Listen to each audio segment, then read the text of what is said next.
Selamat pagi anak-anak, bagaimana kabar kalian hari ini?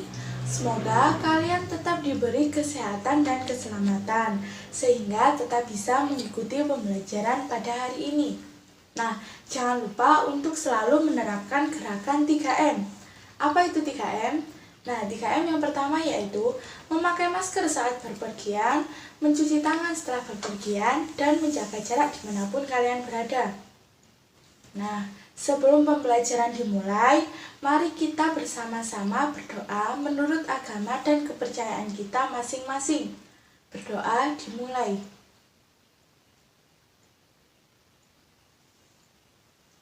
Berdoa selesai. Nah, sebelum pembelajaran dimulai, Ibu ingin melakukan absensi kepada kalian terlebih dahulu. Nah, pada pembelajaran hari ini, siapa yang tidak hadir? Alhamdulillah kalau kalian semua dapat hadir pada pembelajaran hari ini. Nah, pada pembelajaran hari ini kita akan belajar materi bunyi. Nah, setiap hari kita mendengar berbagai macam bunyi. Entah itu bunyi pelan, bunyi keras, bunyi yang enak didengar, bunyi yang dapat memekikkan telinga, atau bunyi yang tidak enak didengar. Bunyi adalah salah satu gelombang longitudinal yang merambat melalui medium. Nah, medium dari perambatan bunyi yaitu dapat berupa zat padat, zat cair, maupun zat gas. Nah, selanjutnya bunyi adalah sesuatu yang dihasilkan dari getaran suatu benda. Nah, benda tersebut yang dapat menghasilkan bunyi dapat disebut dengan sumber bunyi. Nah, selanjutnya syarat terjadinya bunyi. Yang pertama yaitu bunyi dapat terjadi jika terdapat sumber bunyi. Nah, yang kedua yaitu bunyi dapat terjadi jika terdapat medium perambatan bunyi. Nah, yang ketiga yaitu bunyi dapat terjadi jika ada penerima yang ada dalam jangkauan sumber bunyi. Nah, selanjutnya sifat-sifat bunyi yaitu yang pertama, bunyi merupakan gelombang longitudinal. Yang kedua, bunyi tidak dapat merambat pada ruang hampa. Nah, yang ketiga, kecepatan rambat dari bunyi ini dipengaruhi oleh kerapatan mediumnya. Nah, yang keempat, bunyi dapat menghasilkan resonansi atau pemantulan. Resonansi bunyi adalah suatu peristiwa di mana ikut bergetarnya suatu benda karena frekuensinya sama. Nah, fungsi dari resonansi bunyi ini pada kehidupan sehari-hari yang pertama yaitu untuk mengetahui cepat rambat bunyi. Nah, yang kedua sebagai survei geofisika. Nah, yang ketiga untuk mengetahui ketebalan plat logam. Dan yang keempat untuk mengukur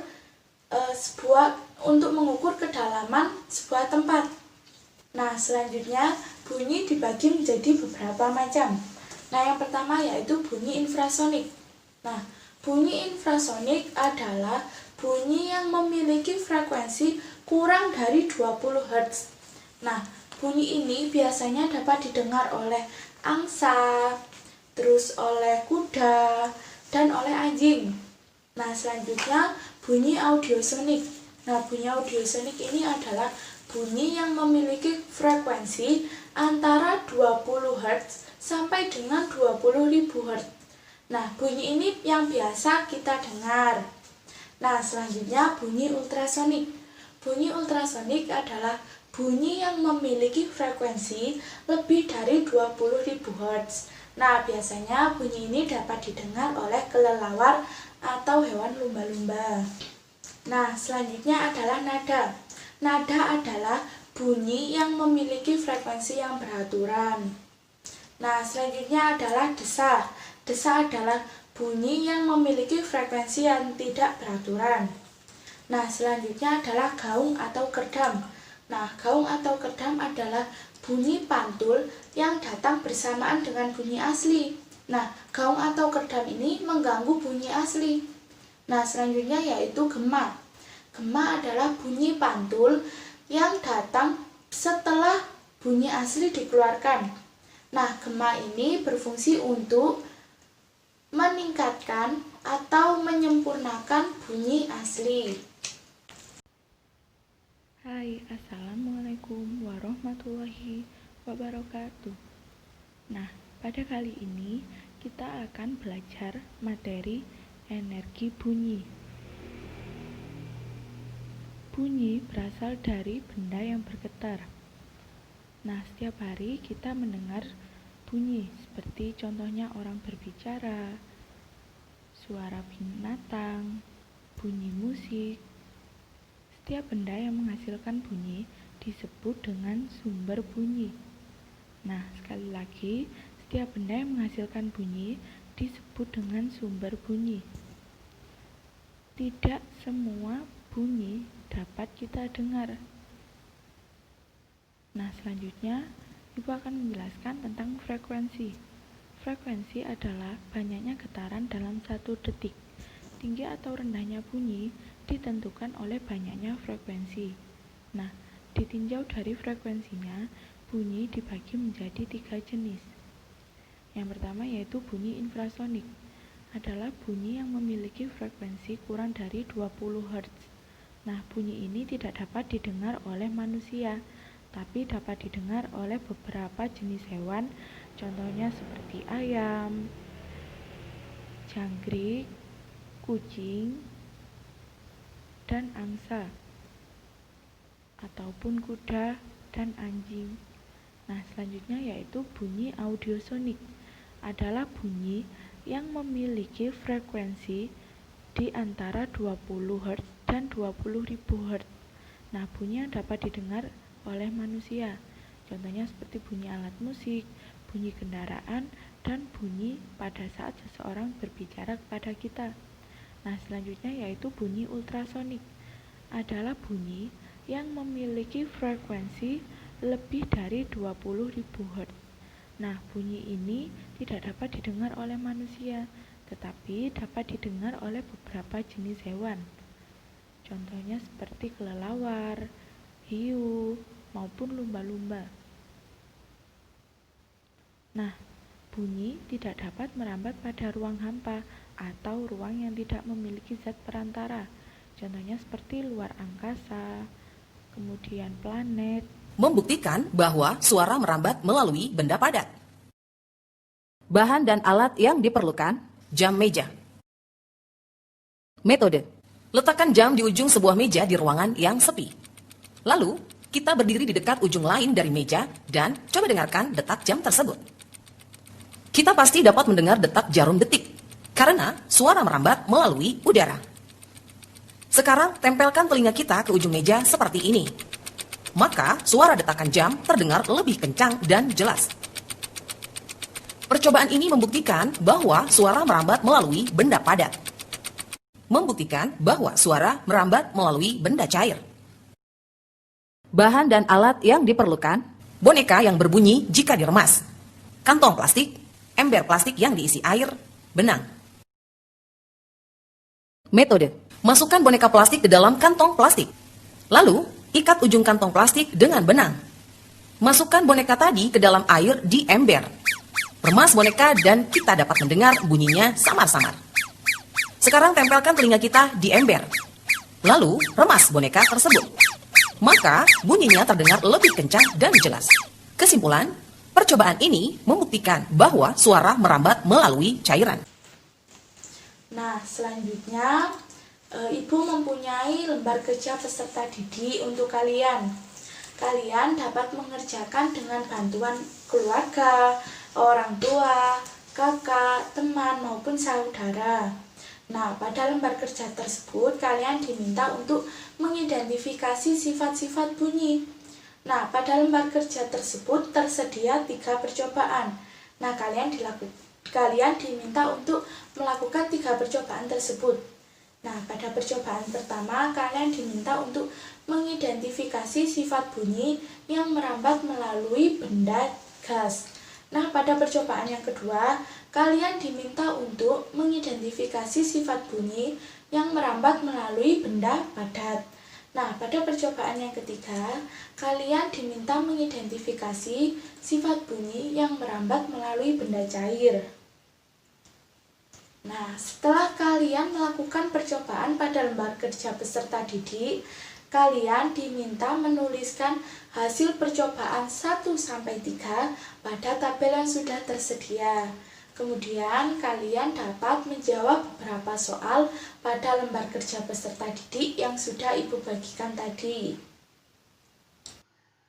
Nah, selanjutnya kalian dapat membaca teks bacaan yang ada pada modul yang berjudul angklung.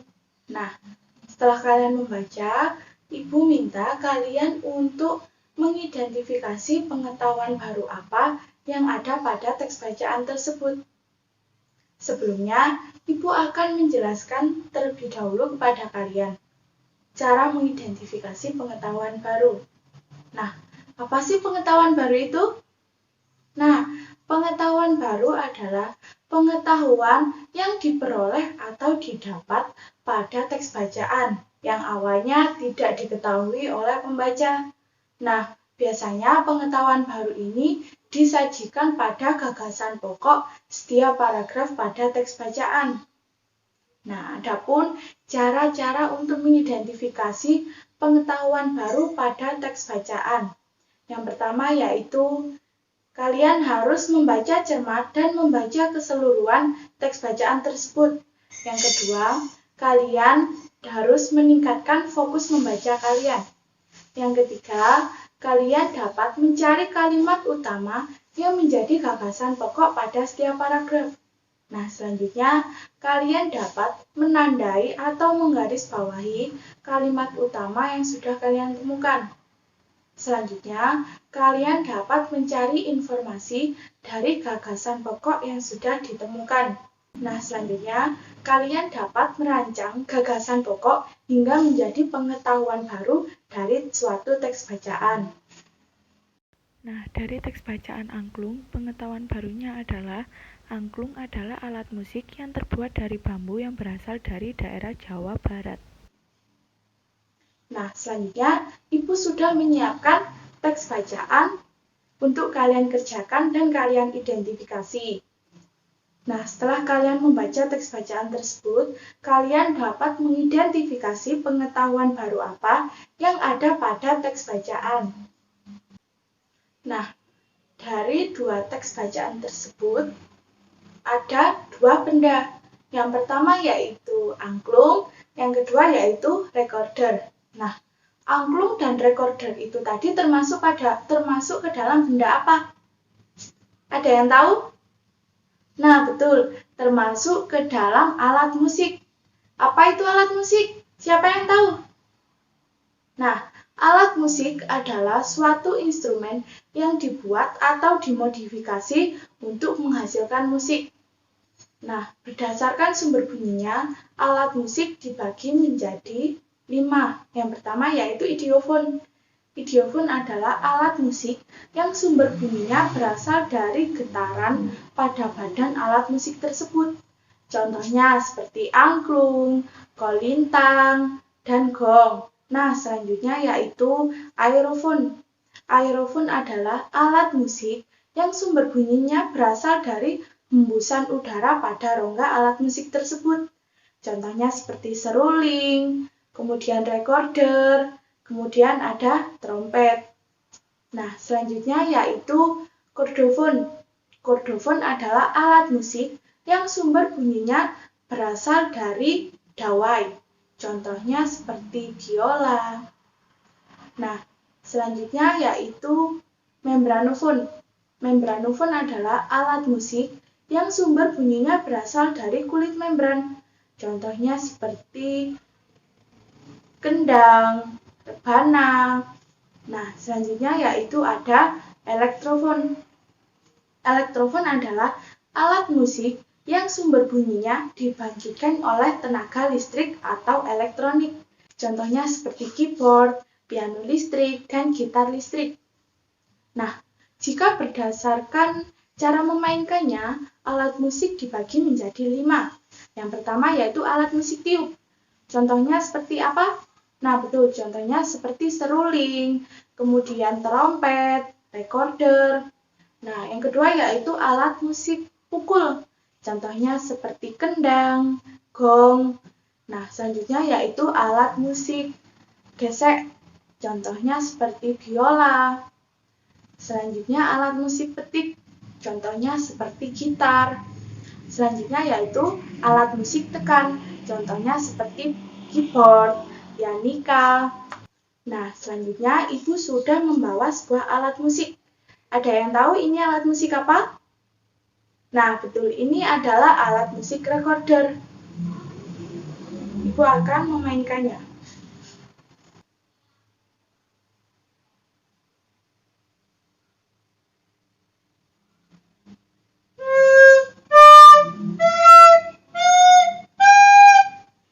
Nah, alat musik ini sumber bunyinya berasal dari apa?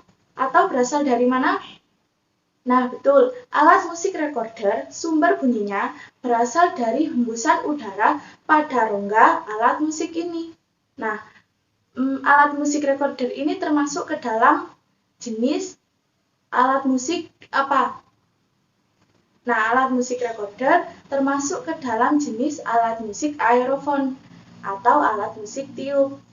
Nah, di sini siapa yang mau mencontohkan bagaimana cara memainkan alat musik recorder seperti yang Ibu contohkan tadi?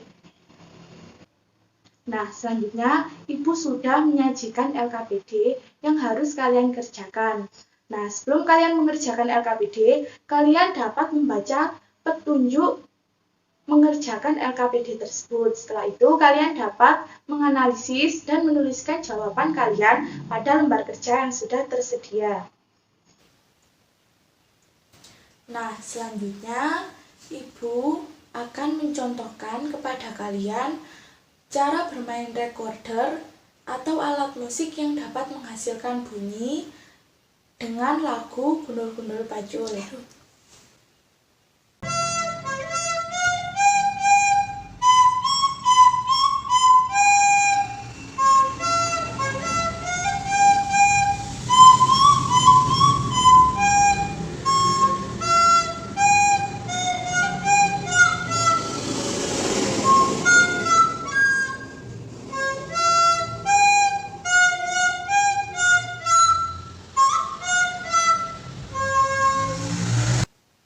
Nah, setelah kalian mengamati video Ibu tadi, Ibu minta kalian untuk menyajikan sebuah lagu Gundul-Gundul Pacul dengan menggunakan recorder. Setelah itu, kalian dapat mengumpulkan video yang sudah kalian buat pada grup WhatsApp. Nah, pada pembelajaran hari ini, apakah masih ada yang ingin ditanyakan atau masih ada yang belum dipahami?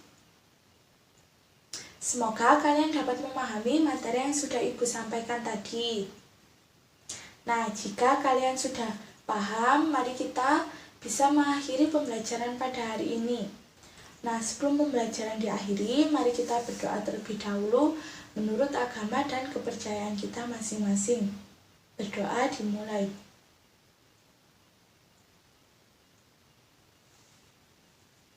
Berdoa selesai. Wassalamualaikum warahmatullahi wabarakatuh.